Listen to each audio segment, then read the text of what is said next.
Today I'm going to remove the failing clear coat from my headlights using a pressure washer, and it is so satisfying to watch. Headlights fail, meaning they get hazy or even yellow when they become oxidized due to UV exposure from the sun.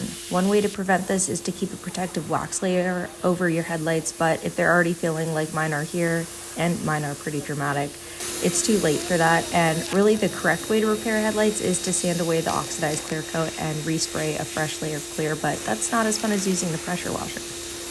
Now, don't get me wrong, once I've removed a majority of this yucky clear coat, I will still have to do some sanding, which I hate, and then I'll have to remove the headlights and spray a 2K clear coat over them. But since the car stayed outside for a year before I replaced the blown engine, all of the paint really needs a ton of work. But since the foggy headlights are, as bad as they are, I'm having significantly reduced visibility at night, so I decided for my own safety and for the safety of others that the headlights was probably the right place to start. This process took me less than 10 minutes, and probably half of that was actually setting up the pressure washer, but I think it made a huge difference. Be sure to like and follow for the rest of the headlight restoration.